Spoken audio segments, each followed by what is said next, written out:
अस्सलाम वालेकुम साथियों, नरिश्मा की इस पॉडकास्ट में खुशामदीद। आज आपकी एक ऐसी नरिश्मा की दोस्त, नरिश्मा की साथी, नरिश्मा फैमिली के ऐसे मेंबर से मिलवाना है कि इन लोगों के बारे में मैं कहता हूं कि पाकिस्तान में या किसी भी मुल्क में माँ बच्ची की सेहत के हवाले से अगर काम हो तो ये लोग रीढ़ की हड्डी का काम करते हैं, यानी बैकबोन है हमारे पूरे हेल्थ सिस्टम के। न सिर्फ माँ बच्ची की सेहत, लेकिन पाकिस्तान का पूरा जो हेल्थ सिस्टम है उसमें LHWs, LHVs, मिडवाइव्स, ये वो लोग होते हैं जिन पे बात बहुत कम होती है, जिनको सराहा कम जाता है, लेकिन काम का लोड और उस माँ की सेहत और ज़िंदगी की हिफाजत करने का सबसे बड़ा सेहरा इन्हीं के सर होना चाहिए। हमारे साथ मुसर्रत रानी आज मौजूद हैं, जो कि CEO हैं Irshad Amtul reproductive health and midwifery services organisation की। मुसर्रत, वेलकम टू नरिश्मा podcast. Thank you so much Tauseef, thank you so much.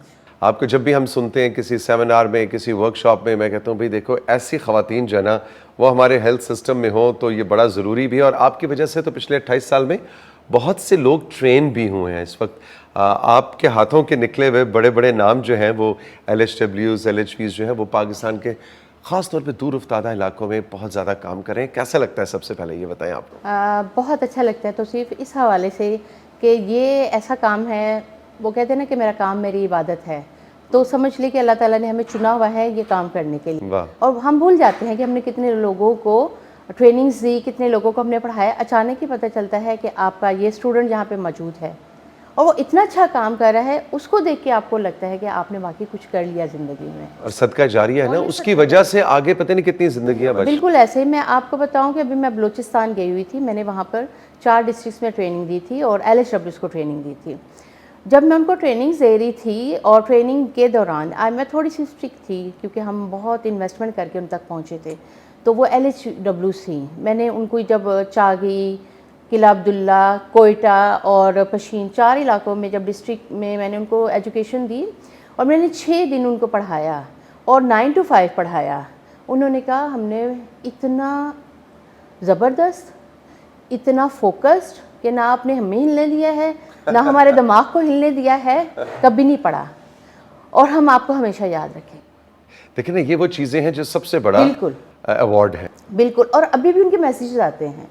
वाह। और सबसे अच्छी बात पता है क्यों है, now we are in connection. उनको कोई भी मसला होता है, मैं कहती हूँ आप सिर्फ मुझे मैसेज करें, मैं आपको उसका हल बताऊंगी। अच्छा, ये क्यों कहा जाता है कि हम मैटरनल न्यूट्रिशन की अगर बात करें या माओं की, ख़ास तौर पे हमला माओं की ग़िज़ाइयत की बात करें, उनकी हेल्थ की, तो सबसे ज़्यादा अहम रोल जो है वो LHV LHW अदा करती है। आप ज़रा, आपकी बहुत सी बहनें इस वक्त, हमारे हेल्थ सेक्टर के बहुत से भाई भी, बहनें भी, बहुत लोग आपको इस वक्त देख रहे हैं सोशल मीडिया पे, बताएं 3-4 अहम चीज़ें जो उनके लिए सबसे ज़्यादा इंपॉर्टेंट हैं करना। फिर हम आज के मेन मौजू पे आएंगे जो है प्रेग्नेंट औरतों की हेल्थ और हाइजीन। देखिए, एक तो मज़हब का हवाला अगर दूंगी तो हमारे नबी पाक सल्लल्लाहु अलैहि वसल्लम ने कहा है कि अपने घर की खेती को बहुत मजबूत रखो। घर की खेती से मुराद आपकी प्रेग्नेंट औरत है एक। और अगर मॉडर्न साइंस के हवाले से देखें तो आपकी जो प्रेग्नेंट औरत होती है वो एक बहुत अहम रिसोर्स होती है आपकी अगली जनरेशन को प्रोड्यूस करने के लिए, नस्ल इंसानी को आगे बढ़ाने के लिए। उसको आपने बहुत मजबूत बनाना है। कैसे मजबूत बनाना है? उसको अच्छी ग़िज़ा आपने देनी है, उसको अच्छा पानी आपने देना है, उसको अच्छी मेंटल हेल्थ आपने देनी है, उसको अच्छा सपोर्टिव सिस्टम देना है और उसको इतना अच्छा एनवायरनमेंट देना है कि जब वो बच्चा पैदा करे तो वो एक ऐसा सेहतमंद बच्चा हो जो आगे आपके लिए काम आए। देखिए, ये एक तरह की इन्वेस्टमेंट है। अगर आप प्रेग्नेंट औरत पे इन्वेस्ट करेंगे ना तो आपकी अगली नस्लों पे इन्वेस्टमेंट होगी। हमारी LHWs LHVs को ये बात समझनी चाहिए कि कितना अहम किरदार है जो कि वो अदा कर। बिल्कुल, हमारी LHV LHW हो गई, मिडवाइफ्स जो कि जो है नर्स मिडवाइफ होती हैं, वो सबसे अहम लोग हैं जो कि इसके ऊपर काम करती हैं, क्योंकि वो खुद भी इसी प्रोसेस से गुजर रही होती हैं और प्रैक्टिकल कर रही होती हैं। उसी प्रैक्टिकल को वो इन औरतों के साथ करते हैं और उनको हमने एम्पावर क्यों करना है? क्योंकि ये वो लोग हैं जो हर वक्त उस औरत के साथ मौजूद होते हैं 24/7 आपके डोर स्टेप पे। समझ ले कि दीवार के साथ दीवार मिली हुई होती है। उनको एम्पावर करना बहुत ज़रूरी है, उनको सिखाना बहुत ज़रूरी है उनकी लोकल लैंग्वेज में। और ना सिर्फ उनको सिखाना ज़रूरी है बल्कि उनके ऊपर इन्वेस्टमेंट करनी है कि वो आगे जाके इन औरतों को अच्छे तरीके से मैसेज दें। किस हवाले से उनको थोड़ा सा आप कुछ चीज़ें दे दें, अच्छी सी आप सप्लाईज़ दे दें, अच्छी सी आप जो है वो ट्रैवल कार्स दे दें, अच्छा सा आप सेशन के लिए दे दें। देखिए सबसे कम इन्वेस्टमेंट जो होती है ना वो LHVs, LHWs और मिडवाइफ्स पे होती है। और अच्छी तनख्वाह भी दें, ये भी कहें। यही मैं आपको ये बता रही हूँ ना, अच्छी तनख्वाह के साथ साथ उनको ऐसा इन्वायरमेंट दे कि वो खुशी काम। देखिए ये आपके वो सोल्जर्स हैं जो आपकी नस्लों को महफूज करते हैं। बेशक बेशक। अच्छा मुसर्रत, आप ज़रा बताइए कि अगर हम एक हामला खातून की हेल्थ और उसने एक नई ज़िंदगी को दुनिया में लेके आना है, उस बच्ची या उस बच्चे की हेल्थ की बात करें तो साफ़ पीने के पानी पे सबसे ज़्यादा जोर दिया जाता है, इसके बारे में हमें कुछ बताइए। देखिए साफ़ पानी जो होता है ना वो एक अहम कड़ी होती है आपकी हामला औरत को अच्छी सेहत देने की, क्योंकि जरासीम से पाक पानी होता है। आपको पता है आपकी बॉडी में जो है वो 85% वाटर है। 85% वाटर अगर कंटामिनेट नहीं होगा तो आपके बॉडी के सारे सिस्टम्स अच्छे रहेंगे। नंबर 1 क्यों अच्छा साफ़ पानी होना चाहिए? एक तो ये बीमारियों से बचाता है, आपका इंटरनल बॉडी का जो सिस्टम है वो अच्छा चलाता है। अगर आप साफ़ सुथरा पानी पिएंगे, नंबर 1 आप हामला औरत को बीमारियों से बचा देंगे। नंबर 2 जब वो सेहतमंद होगी तो वो हॉस्पिटल के विजिट्स कम करेगी, ठीक है ना। नंबर 3 उसका जो फाइनेंशियल बजट होगा ना वो कम होगा। नंबर 4 उसका जो बेबी होगा, फीटस होगा, उसके ऊपर साइड इफ़ेक्ट्स कम होंगे, उसकी अपनी हेल्थ के हवाले से साइड इफ़ेक्ट्स कम होंगे, वो मेंटली अच्छी होगी। तो पीने का साफ़ पानी जो होता है उसकी ज़हनी, जिस्मानी और माशरती ज़िंदगी को सेहतमंद रखने में अहम किरदार अदा करता है। लेकिन अब रियलिटी ये भी है कि पाकिस्तान के अंदर जो हामला माएँ हैं उनको साफ़ पीने का पानी कितने बेशुमार इलाके हैं जहाँ पे अभी भी मुहैया नहीं है। तो ज़रा हमें कोई ऐसा नुस्खा बताएं कि घर में ही हम कोई टोटका इस्तेमाल करें, क्या करें कि साफ़ जो पानी है उसको हम इंश्योर कर सकें प्रेग्नेंट औरत के लिए। ये बहुत इंपॉर्टेंट बात की है तौसीफ़ आपने कि हमारे पास बहुत सारी जगहों पर साफ़ पीने का पानी नहीं है। मैंने अभी तक जो प्रैक्टिकली देखे हैं ना 2 ख़ास तरीके हैं जो कि बग़ैर पैसे खर्च किए, हालांकि इसमें भी कहीं ना कहीं पैसे का आंसर आ जाता है। नंबर 1 उबला हुआ पानी इस्तेमाल करें, और अगर आप पानी नहीं उबाल सकते कि गैस का मसला है कि लकड़ियाँ नहीं है जलाने के लिए, तो आप साफ़ सुथरा धात का बर्तन लेके कम से कम 5 से 8 घंटे तक पानी को जो है वो सूरज की तेज़ छाँव के सामने रखें। अच्छा, ओके। उससे वो जो पानी होता है ना वो इतना अच्छा साफ़ हो जाता है कि वो फिर नुकसान नहीं पहुँचाता। तो ये 2 अहम तरीके हैं। अच्छा, अगर पानी को उबाल लें तो बेहतरीन है, बेहतरीन। लेकिन अगर उबाल नहीं सकते तो उसको तेज़ सूरज की रोशनी में रखें तो भी काफ़ी जरासीम जो है वो मर जाते हैं। और दूसरी बात यह है कि आप सिर्फ वो तो कह रहे हैं लेकिन उसके साथ साथ साफ़ हाथ भी होने चाहिए। पानी तो उबाल लिया लेकिन आपने उस बर्तन को गंदे हाथ लगा दिए तो वो फिर कंटामिनेट हो जाएगा।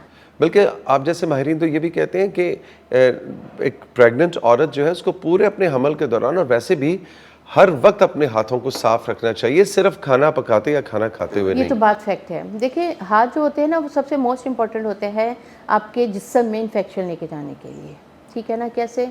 अगर आप नाखून देख लें, अभी हम देखते हैं कि सबसे ज़्यादा जो प्रॉब्लम हो रहा है आजकल वो वॉर्म इन्फेस्टेशन है, यानी हामला औरतों में सबसे ज़्यादा अनीमिया हो रहा है। और अनीमिया क्यों हो रहा है? उसकी एक बड़ी वजह है पेट के कीड़े। इस पर भी हम बात करेंगे, लेकिन गंदे हाथ क्या करते हैं? नंबर 1 बीमारी फैला देते हैं। अब हामला औरत तो ऑलरेडी एक बड़े प्रोसेस से गुजर रही है क्योंकि वो प्रेग्नेंट है। उसकी सारी जो एनर्जी है, उसका सारा ब्लड है, उसकी सारी न्यूट्रिशन जो है वो तो ऑलरेडी फीटस के पास जा रही है। उसका इम्यून सिस्टम भी कंप्रोमाइज़ है। उसमें अगर उसके अंदर जिस्म में गंदे हाथों के ज़रिए कोई बीमारी चली जाए तो उसकी बॉडी के इम्यून सिस्टम को एक्स्ट्रा काम करना पड़ेगा, वो फेल हो जाता है। नतीजे के तौर पर औरत को भी नुकसान होता है और फीटस को भी नुकसान हो जाता है। क्या? नंबर 1 औरत को डायरिया हो जाता है, औरत को टाइफाइड हो जाता है, या औरत को जो है और फूड पॉइजनिंग की बहुत सारी और किस्में वो हो जाती हैं। चले वो किसी और फिर ये डिहाइड्रेशन की तरफ लीड करती हैं सारी बीमारियां, जो कि बजाते खुद बीमारियों की जड़ है। अगर हम इसको भी देखें तो इस पर भी बात कर सकते हैं। फिर आप आ जाते हैं बच्चे के ऊपर। अगर माँ बीमारियों की वजह से उसका इम्यून सिस्टम कम्प्रोमाइज़ होगा तो बच्चे का सबसे पहले होगा, क्योंकि बच्चा तो माँ से सब कुछ ले रहा होता है ना, उसका तो अपना इम्यून सिस्टम काम ही नहीं कर रहा होता, तो बच्चा माँ के पेट के अंदर ही इन्फेक्टेड हो जाएगा। नंबर 2 अर्ली उसकी डिलीवरी हो जाएगी। अब लो बर्थ बेबी बजाते खुद बहुत सारी बीमारियों की वजह लो बर्थ एक खुद बहुत बड़ी वजह बन जाती है। तो आप देखिए कि बात से बात निकल आती है। और बात छोटी सी क्या है कि आपने अच्छी तरह साबुन से हाथ धोने हैं। हाँ बिल्कुल।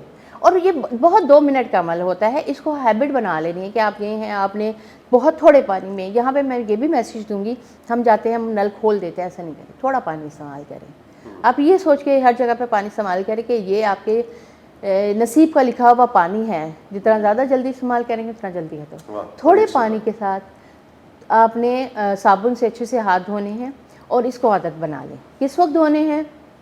जब आप खाना खाने लगे, जब आप पानी पीने लगे, जब आप बर्तनों को छूने लगे, जब आप खाना बनाने लगे।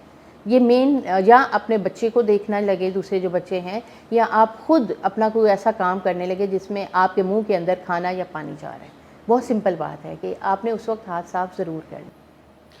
अच्छा जी, अब ज़रा थोड़ी सी बात करते हैं डीवर्मिंग की। डीवर्मिंग क्यों ज़रूरी है और ये होता क्या है, ये प्रोसेस होता क्या है? अच्छा जी, आमतौर पे ये होता है कि हमारा बॉडी में वैसे ही बहुत सारे नॉर्मल फ्लोराज हैं। हमारे बॉडी में ऑलरेडी बहुत सारे बैक्टीरियाज हैं जो कुदरत ने रखे हुए हैं। ख़ास तौर से हमारी बड़ी आंत, जिसको हम लोग लार्ज इंटेस्टाइन कहते हैं, और वो कुदरती तौर पर वो बैक्टीरिया बेनिफिशियल बैक्टीरिया कहलाते हैं और उसकी वजह से हमें बहुत फ़ायदा होता है। लेकिन यही बैक्टीरिया जो होते हैं किसी बॉडी के दूसरे पार्ट में चले जाएँ, ठीक है, या बाहर से कोई बैक्टीरिया या वॉर्म्स बॉडी के अंदर चला जाए, तो वो हमारी बॉडी को नुकसान पहुंचाते हैं। पहुंचते कैसे हैं? गंदे हाथों से। वही बात गंदे हाथों वाली आ गई कि हमने जो है सब्ज़ी धोते हुए अच्छे से, उसके बाद अच्छे से हाथ नहीं धोया, या हमने टॉयलेट यूज़ करने के बाद अच्छे से हाथ नहीं धोया, या हमने घर का काम झाड़ू पोछा करने के बाद अच्छे से हाथ नहीं धोए, तो आपके हाथों के ज़रिए जो है वो जो वॉर्म इन्फेस्टेशन के छोटे छोटे अंडे हैं वो पेट में चले जाते हैं। वो 3 से 4 हफ्तों में वहाँ पे रह के बड़े हो जाते हैं। उसके बाद वो पैरासाइट्स हैं, वो पैरासाइट जो है वो आपकी सारी ग़िज़ा ले लेते हैं, प्रेग्नेंट औरत की सारी ग़िज़ा ले लेते हैं। अच्छा, अब आप देखिए, प्रेग्नेंट औरत है, नंबर 1, अगर हम अपनी कंट्री के हिसाब से देखें तो ऑलरेडी माल नरिश होती है, ऑलरेडी उसमें खून की कमी होती है, ठीक है। तो अब उसके ऊपर उसके जिस्म के अंदर पैरासाइट्स भी चले गए, वो उसके एक्स्ट्रा ब्लड भी ले रहे हैं, तो फीटस के पास क्या गया? यानी जो बच्चा पेट में है, जो डेवलप हो रहा है, उसकी सारी खुराक तो कीड़े खा गए, माँ के हिस्से की भी खा गए। उसकी वजह से क्या होता है कि अनीमिया डेवलप हो जाता है। और अनीमिया जो होता है वो एक बड़ी वजह है हमल के दौरान, ज़चकी से पहले खून जारी होने की और ज़चकी के बाद खून जारी होने की, ठीक है ना। तो अब करना क्या चाहिए? डीवर्मिंग क्या होती है? डीवर्मिंग एक ऐसा प्रोसेस होता है जिसमें सिंपल हम औरत को एक टैबलेट देते हैं कि सेकंड ट्राइमेस्टर में, यानी कि तकरीबन 3 से 4 महीने प्रेगनेंसी के बाद उसने एक गोली खानी होती है। मेबेंडाजोल गोली है, 500 mg की है, पानी के साथ उसने ले लेनी है, ख़त्म। और यही जो प्रोसेस है ये आम जो लोग हैं वो भी करें। जब वो खा लेते हैं तो 6 महीने आराम से गुजर जाते हैं। तो ये सिंपल उसका तरीका है, क्योंकि हम लोग इसको वॉर्म इन्फेस्टेशन को रोक नहीं सकते। रोकने के सिर्फ 2 तरीके हैं। नंबर 1, अच्छी हैंड वॉशिंग, अच्छे हाथ धो के रखें, और सब्जियों को अच्छे से धो के खाएं, बनाएं, और बर्तनों को अच्छे से धोने से पहले, खाने पकाने से पहले अच्छे से धो लें। नंबर 2, घर का काम करने के बाद आप अच्छे से हाथ धोएं, पाँव में चप्पल पहन के रखें, ठीक है, और टॉयलेट क्लीनिंग का भी खास तौर पे ख्याल रखें। ये सारी बातें भी जो है ना हमने वॉर्म इन्फेस्टेशन से बचने के लिए ज़रूर करनी। और टॉयलेट इस्तेमाल करने के बाद भी हाथ धोने, वो तो लाजमी है ना, वो तो लाजमी है। अच्छा, इसमें एक चीज़ और भी है, नाखून नहीं बढ़ाने। नाखून जब आप बढ़ाते हैं खासतौर पर हामला औरत ना, तो वो जो नाखूनों की जो सफाई है वो बरकरार नहीं रहती, उसकी वजह से ना ये वॉर्म इन्फेस्टेशन सबसे ज़्यादा होती है। अब देखें, ये प्रैक्टिकल बातें जो आप हमें बता रही हैं, ये आपके ख्याल में ये सारी नॉलेज जो है हमारी पूरे पाकिस्तान की तमाम LHWs को, LHVs को, सबको ये इन्फॉर्मेशन है, होनी चाहिए भी चाहिए। और मैंने जो देखा है कि हमें आम बातों की तरह उनको डिलीवर करना चाहिए। अच्छा ठीक है, मैं LHV हूँ, या मैं हाँ भैया, हमला औरत के पास जाती है, देखो भाई फरजाना आप क्या कर रही हो, हम ऐसे ही करते हैं, गपशप करते हैं। हम जाते हैं, हम जैसे मैं जाती हूँ, मैं कहती हूँ, मैं तो गाड़ी में बैठे हुए ट्रैवल करते हुए, हाँ भी क्या हाल चाल है, क्योंकि हमारी आंख जो है वो मिडवाइफ की आंख है, देख के पता चल जाता है कि औरत में क्या मसला है। तो हम वहीं से स्टार्ट हो जाते हैं, हाँ भाई बताएं कैसे आप? कहते हैं मैं ठीक हूँ। मैं कहती हूँ आपको मुझे लग रहा है थोड़ी सी ना खून की कमी। हाँ अच्छा, आप ऐसा करो, जैसे अभी लास्ट मैं जब ट्रेनिंग्स ही करवा रही होती हूँ, मैं बैठ जाती हूँ अपने पार्टिसिपेंट्स के, हाँ भी बताओ क्या है, तो वो खुल के बताती, फिर मैं उनको बताती अच्छा फरजाना आप एक काम मेरे से करो, इसको यूं करो इसको या ऐसे कर लो, इसको ऐसे कर लो, इसको ऐसे कर लो, और तुम तो बहुत कमाल की औरत हो। ओह, आप अपनी कम्युनिटी की और फिर आप उस LHV की या LHW की थोड़ी सी हमें तारीफ़ भी कर देनी चाहिए, तो उनका मॉरल बहुत हाई हो जाता है। बिल्कुल बिल्कुल बिल्कुल। ठीक है ना, तो उस वजह से वो फिर बहुत अच्छा काम करती हैं। तो हम आते जाते लोगों को, खासतौर से प्रेग्नेंट औरतों को इसी तरह जो है एम्पावर करते हैं कि आप ऐसे कर लें।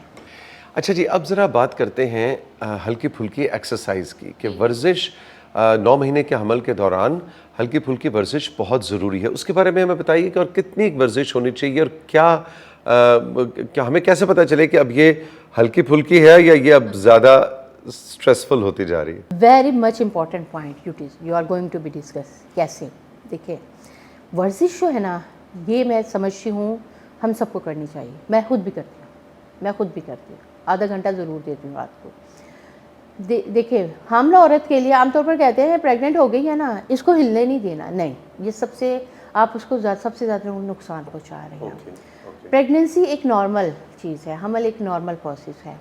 उस नॉर्मल प्रोसेस में जब एक औरत अच्छी एक्सरसाइज करती है, एक्सरसाइज उसने नहीं करनी, उसने अच्छी सी वॉक कर ली, उसकी कुछ एक्सरसाइजेज है वो हम उसको बता देते हैं वो कर ली, लेकिन उसके इफ़ेक्ट बड़े ज़बरदस्त है। तो सिर्फ वो क्या होता है, नंबर 1, जब आप एक्सरसाइज करते हैं ना, तो सबसे पहले मूड अच्छा हो जाता है। क्यों? आपकी बॉडी से एंडोर्फिन निकलता है, डोपामाइन निकलता है, जिसको क्या हम लोग कहते हैं खुशी का केमिकल। आप खुश हो जाते हैं, आपकी बॉडी जो होती है वो खुश हो जाती है क्योंकि उसको अच्छा केमिकल मिल जाता है। क्यों? सारे जो आपके बॉडी मसल्स हैं ना वो एक्टिव हो जाते हैं। नंबर 2, जब आप एक्टिव हो जाते हैं ना, आप हमल की पेचीदगियों को कम कर देते हैं, जिसमें सबसे मोस्ट इम्पॉर्टेंट आ जाता है शुगर, डायबिटीज़ विलाइटिस।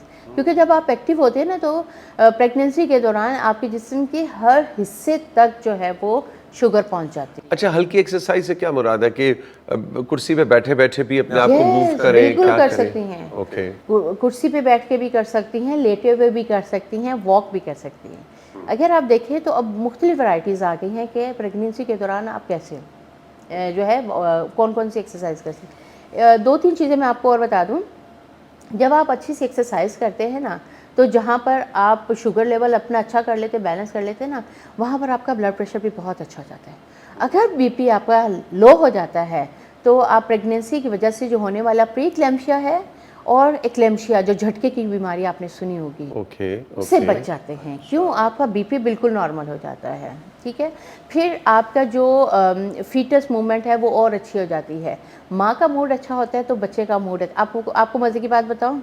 मज़े की बात ये है कि आप जो सोचती हैं ना माँ, उसका बेबी भी वही सोच रहा होता है। Can you imagine? अगर माँ डिप्रेशन में है, अगर माँ एंजाइटी में है, तो उसका बेबी भी ऐसा। तो हर माँ चाहेगी ना कि उसका बेबी अच्छा हो।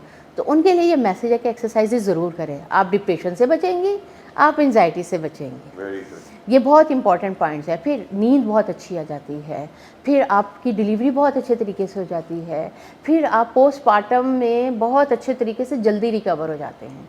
यानी आप पैसिव नहीं रहते, आप एक्टिव हो जाते हैं ना। जैसे मैं आपको बताऊं अपनी मिसाल कि मैं एंड तक काम करती हूँ। जब मैं प्रेग्नेंट थी, मैं एंड तक काम करती थी। अगर औरत का बड़ा ऑपरेशन भी होता है तो वो बहुत जल्दी हील हो जाती है, बहुत जल्दी, और उसको किसी किस्म का कोई इन्फेक्शन नहीं होता। तो ये वो सारे फ़ायदे जिसकी वजह से आपके फाइनेंसेस भी कंट्रोल होते हैं, आपकी मेंटल हेल्थ भी अच्छी होती है और आपकी फ़िज़िकल हेल्थ भी अच्छी। अच्छा मुसरत, अब हमें बताइए कि ये क्यों कहा जाता है कि प्रेग्नेंट औरत, चाहे गर्मियां हैं चाहे सर्दियां हैं, वो खाना जो है वो बस फ्रेश बने और फ्रेश खाया जाए, और वो बासी ना हो, और उसका ज़रा सा भी ख़राब हुआ तो गड़बड़ हो जाएगी। इसकी ज़रा तफसील बताइए। एक प्रेग्नेंट औरत जो होती है ना, उसको साफ़ सुथरा खाना खाना है और बासी खाना नहीं खाना। क्योंकि आप देखिए, जैसे गर्मियाँ हैं, बहुत ज़्यादा गर्मी है ना, बहुत जल्दी खाना जो है वो ख़राब हो जाता है। प्रेग्नेंट औरत का ऑलरेडी इम्यून सिस्टम जो होता है ना, वो बहुत कंप्रोमाइज़ होता है। हमने उनको बासी खाना नहीं देना, क्योंकि ये और जाके इन्फेक्शन करेगा। उस इन्फेक्शन की वजह से जहाँ पर ख़ुद उसको डायरिया हो सकता है, गैस्ट्रोएंटेराइटिस हो सकता है, या उसको और मैदे के या इंटेस्टाइन के इन्फेक्शन हो सकते हैं, उसकी प्रेगनेंसी के ऊपर बहुत इफेक्ट हो सकता है। वो अर्ली लेबर में जा सकती है, लो बर्थ बेबी पैदा हो सकता है। तो ये वो वाली कास्ट है जो हम अफोर्ड नहीं कर सकते। इसलिए हम कहते हैं कि भाई अच्छा सा खाना है और कच्चा भी नहीं खाना, और अब बाहर का भी नहीं बना हुआ ज़्यादा, ये भी मैं मैसेज देना चाहूँ कि बाहर का भी ज़्यादा नहीं खाना, क्योंकि बाहर का जो फास्ट फूड है वो आपका शुगर लेवल बढ़ा देता है, वो आपका जो है वो मिनरल लेवल बढ़ा देता है, जिसकी वजह से हाइपरटेंसिव हो जाते हैं, और वो आपको मेंटली जो है वो बहुत ज़्यादा पैसिव कर देता है और आपका मूड अच्छा नहीं रहता है। तो इस वजह से थोड़ा खाना है, फ्रेश खाना है। अच्छा, यहाँ पे ये भी बता दें कि किस टाइप की फ़ूड खानी है, बताइए। ये बहुत इम्पॉर्टेंट है। देखिए, हमारे पास जो औरतें हैं ना, हर जो भी जहाँ पे भी है, चाहे वो जामशोर में बैठी हों, चाहे वो चागी में बैठी हों, चाहे वो कराची में बैठी हो, चाहे इस्लामाबाद में बैठी हो, खानी हम सब ने सेम चीज़ें, सब्ज़ियाँ, अच्छी सब्ज़ियाँ, धुली हुई सब्ज़ियाँ खाएँ, फल खाएँ जो अवेलेबल हों। ये बहुत इंपॉर्टेंट मैसेज है कि आप फ़लाँ चीज़ खाएँ, फ़लाँ नहीं, हम कहते हैं जो अवेलेबल हो वो आप ज़रूर खाएँ। ठीक। उसकी वजह क्या है कि जब ये मैसेज चला जाता है ना कि आपने ये वाले फल ज़रूर खाना है, ये वाला, हो सकता है वो औरत अफोर्ड ना कर सकती, हो सकता है वो उस मौसम में ना हो, वो हो सकता है मौसम में नहीं हो, तो हम कहते हैं जो मौजूद है, दाल भी मौजूद है, गोश्त मौजूद है, सब प्याज मौजूद है, आप टमाटर मौजूद है, आप उन्हीं चीज़ों को लेके बहुत अच्छा सा खाएं, और बजाय इसके कि 3 दफ़ा खाएं, आप 5 दफ़ा खाएं, थोड़े थोड़े स्नैक्स लें, क्योंकि ये इससे कि पेट भी आपका सही से भर जाता है और आपका एनर्जी लेवल भी बरकरार रहता है। लेकिन बेहतरीन बात यह है कि साफ़ सुथरा हो, बासी नहीं हो। अच्छा, ये बताइए कि ये 9 महीने के अंदर 8 दफ़ा मेडिकल चेकअप या विज़िट, अगर कोई प्रॉब्लम नहीं है तो फिर भी ज़रूरी है कि जाके करवाया जाए? बिल्कुल, देखिए, जब आप हम प्रेगनेंसी को एक प्रोजेक्ट ले लेते हैं, तो आप मुझे प्रोजेक्ट को आप कितनी दफ़ा चेक करते हैं? बार-बार चेक करते हैं। बार-बार चेक करते हैं ना। नंबर 1, सबसे पहले उसके लिए प्लान बनाते हैं, फाइनेंशियल प्लान बनाते हैं, इम्प्लीमेंटेशन प्लान बनाते हैं, फिर उसके मॉनिटरिंग विजिट्स होते हैं। तो pregnancy is also one of the most important and the expensive project. एक, क्योंकि उसमें 2 जानें हैं जो इन्वॉल्व हो रही हैं, आप प्रेग्नेंट औरत और उसका बच्चा।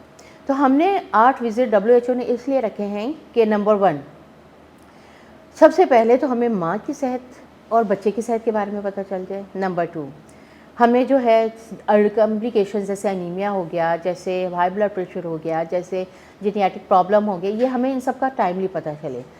फिर आप कहते हैं कि प्रेगनेंसी एक ऐसी हालत होती है जिसमें कॉम्प्लिकेशन होने का पता नहीं चलता, और ये आजकल पाकिस्तान में नहीं, हर जगह पे माँओं की जो सेहत है ना, बहुत ज़्यादा कंप्रोमाइज़ है, चाहे वो अफ्रीका हो। अगर आप अफ्रीकन कंट्रीज़ में जाएँ, मैं घाना गई थी, कहाँ गई थी, 2013 में।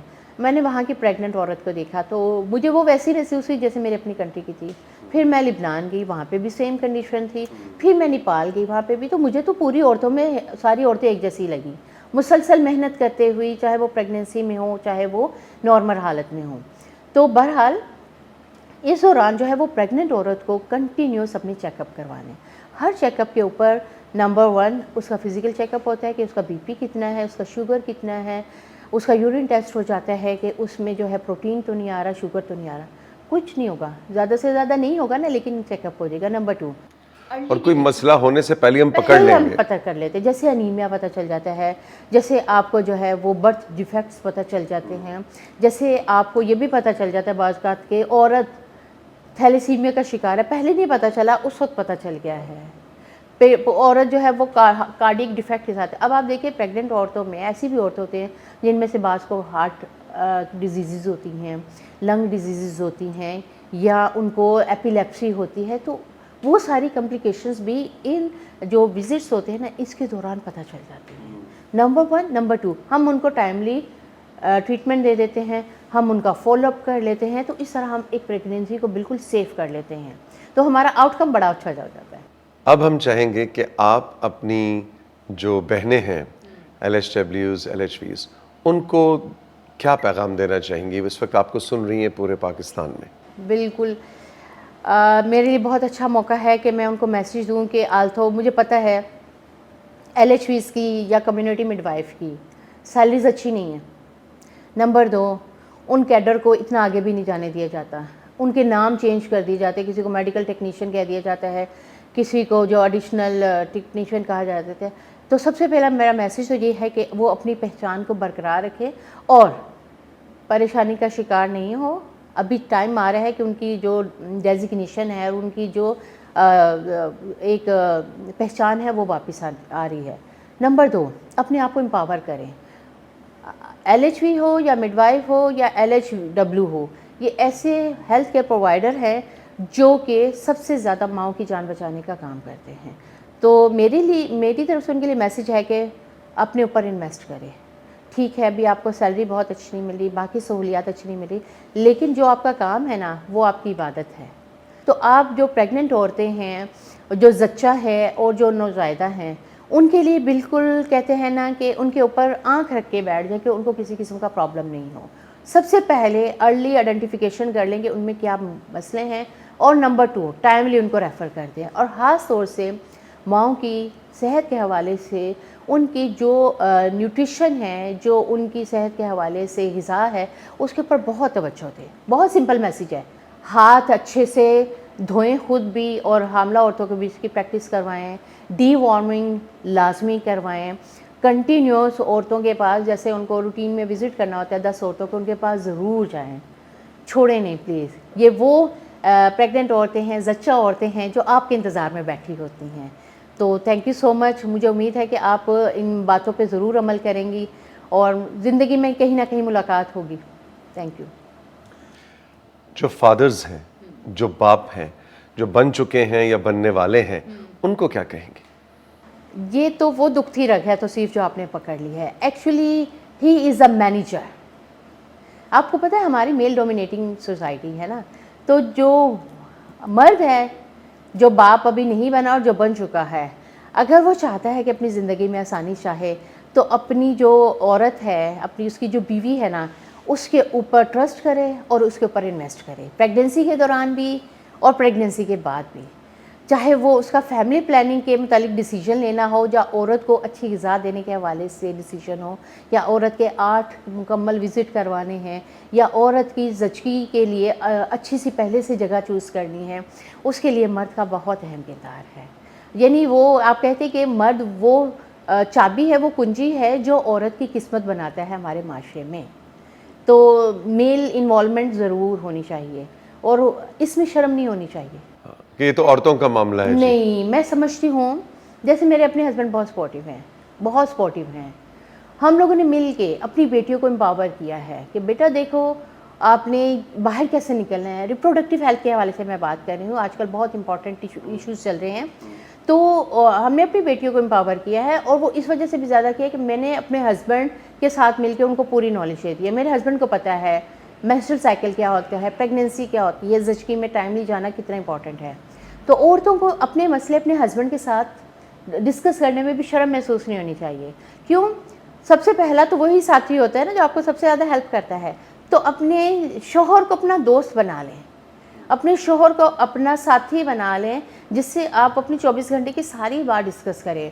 उसको अपनी प्रेगनेंसी के दौरान वो मुश्किलात ज़रूर बताएं कि मेरे सर में दर्द हो रहा है, पेट बढ़ने की वजह से उसका इतना ज़्यादा कमर में दर्द है, उसको बताएं भी मेरी कमर सहलाओ, ठीक है, मुझे ठंडा पानी ला के पिलाओ। हम औरतों का भी कसूर है ना, हम अपने जो शौहर होते हैं उसको बादशाह तसव्वुर करते हुए उससे कोई काम नहीं करवाते। अच्छा, मैंने अपने मियाँ को बहुत अच्छा तंग किया, मैंने उनसे हर चीज़ करवाई और वो खुश हो गए। उन्होंने कहा मुझे बहुत पता चला है कि वाकई औरतों को तो बहुत मुश्किल होती है। तो जब तक औरतें खुद एहसास नहीं करवाएंगी तो मर्दों को कैसे पता चलेगा ना कि प्रेगनेंसी के दौरान बैक कितना होता है, प्रेगनेंसी के दौरान टांगों में कितना दर्द होता है, प्रेगनेंसी के दौरान वॉमिटिंग की वजह से कितनी ज़्यादा डिहाइड्रेशन होती है, और सुबह सुबह आपका दिल चाहता है कि आप उठ के कुछ ठंडी सी मीठी सी कुछ चीज़ पिए। तो मेल जो हैं उनके पास बाजू का टाइम बहुत अच्छा होता है, और मैं आपको बहुत मज़े की बात बताऊँ, मेल्स आर वेरी गुड। अच्छा, हाँ, शुक्रिया, बहुत शुक्रिया। नहीं, मेल्स आर वेरी गुड। मैंने जितने मेल्स को देखा है उनको एम्पावर किया, जिसको नहीं भी पता था, चाहे वो मेरे मेल कोलीग हों, चाहे मेरा हस्बैंड हो, चाहे मेरे भाई हों, और अभी मेरा बेटा है, मैं उनको शामिल करती हूँ। मैं काम करती हूँ, मैं अपने बेटे को कहती हूँ चलो बच्चे ये बहनों के लिए ना ये तुम बना दो। कह रहा है क्यों, वो तो बहनें हैं, मैं लड़का। मैंने कहा तुम लड़के हो लेकिन तुम अपनी बहनों के लिए भी काम करो, क्योंकि तुम्हारी बहनें, उसको इस वक्त मेंसेस है, उसकी टांगों में दर्द है, तो आप भी इसी काम कर सकते हो। तो जब तक हम अपने मेल को खुद इन्वॉल्व नहीं करेंगे तो उनको तो नहीं पता चलेगा ना। तो मेल मासूम भी होते हैं, उनको पता ही नहीं होता। लेकिन आप जो कह रही हैं कि मेल जो मर्द है हमारा वो बहुत अच्छा है, उसका मतलब ये कि उसको अगर बताया जाए तो वो उसको एतराज़ नहीं होता नहीं औरत होता, की मदद बिल्कुल नहीं करने। होता। उसको ये एतराज़ होता है। अब जैसे ही औरत प्रेग्नेंट होती है ना, उसको चाहिए वो अपने मर्द को बताए कि मुझे भूख ज़्यादा लगती है, मुझे नींद ज़्यादा आती है, मुझे आराम की भी ज़रूरत है, तो मेरे साथ ये काम करो। तुम मेरे साथ थोड़ी सी कुकिंग करवा दो, तुम मेरे साथ थोड़ी सी घर की सफाई करवा दो। अच्छा, मुझे विज़िट के लिए जाना है, मुझे लेके जाओ, मुझे डॉक्टर ने ये बताया है, उसकी डॉक्टर से मुलाकात करवा दे। इवन आजकल तो डिलीवरी के दौरान भी कहा जाता है कि मर्द को साथ रखे ताकि उसको पता चले कि औरत कितनी मुश्किल से बच्चा पैदा करती है। और फिर उसके बाद जब सीज़र होता है तो तब उसको कितनी मुश्किल होती है, और अगर एपिज़ोटमी होती है तो कितनी मुश्किल होती है। मर्द बड़ा अच्छा है, अगर उसको शामिल कर लेना आप तो सिर्फ, तो आपको मुश्किल नहीं होगी। और मुझे, जैसे मैं कामयाब हूँ अपने मियाँ की वजह से भी, शादी से पहले अपनी अम्मी अब्बा की वजह से, शादी के बाद अपने मियाँ की वजह से, और अभी मैं अपने बेटे को भी अच्छा बना रही हूँ ताकि आने वाली जो उसकी बीवी है उसको भी बहुत अच्छी फैसिलिटेशन मिले। और जो मेरे साथ मेरे जितनी भी औरतें आती थीं ट्रेनिंग के दौरान, तो मैं उनके मेल्स के साथ मीटिंग करने में मुझे बहुत अच्छा लगता था, क्योंकि मैं सारी इन्फॉर्मेशन उनको भी देती थी कि देखिए आपकी बीवी LHV है, आपकी बेबी जो है वो LHW है, उसको आपने एम्पावर करना है, उनको आपने लेके जाना है मीटिंग्स के लिए, उन्होंने आपने उनको इन ट्रेनिंग्स के लिए लेकर आना। उसका फ़ायदा क्या है? एक तो आपको अच्छे पैसे मिलेंगे, दूसरी आपके घर में एक ऐसी शख्सियत तैयार हो रही है जो हर मुश्किल से निपटने के लिए तैयार हो। तो बताएं, फ़ायदा तो हर हाल में औरत का होगा ना फिर। तो ये हमारी लाइफ एग्जाम्पल्स है जो हम लोग कर रहे होते हैं। तो मेरे हाल में male is also one of our best colleague, best साथी होता है और बेस्ट सपोर्टर होता है। और हाँ, औरत को हर बात मर्द से नहीं छुपानी, खासतौर से मियाँ से, क्योंकि वो वही होता है जो सबसे पहले उसको फर्स्ट एड भी देगा, उसको लेके भी जाएगा। तो ये भी मेरा मैसेज है सबके लिए। मुसर्रत, बहुत बहुत शुक्रिया, बहुत लुत्फ़ आया, आपसे बहुत कुछ सीखने को मिला। खुश रहिए। Thank you so much Tauseef, और आप लोगों का बहुत शुक्रिया, आपने मुझे इनवाइट किया, क्योंकि ये बातें ये भी सदका जारियाँ हैं जो बहुत सारे लोग सुनेंगे, तो डेफिनेटली मेरा ये मैसेज है कि आगे तक भी पहुँचाएँ। बहुत शुक्रिया, थैंक यू सो मच।